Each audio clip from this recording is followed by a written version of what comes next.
he ti la ti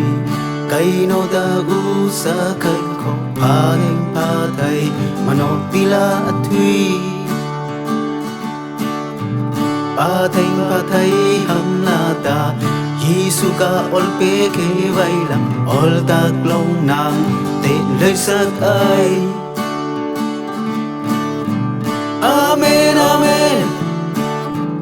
Amen amen ol takan hing na ta Giêsu ni Amen amen Amen amen ol tak long nang tin lời sắc ai Amen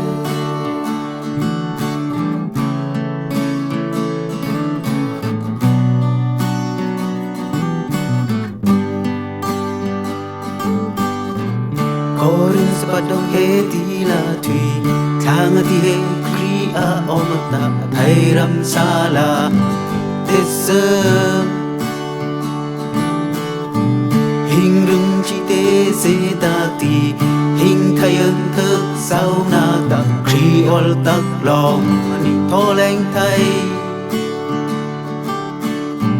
Amen amen Amen amen ol takan hing na ta Giêsu ni Amen amen Amen amen ol tak long nang tin lời sắc ai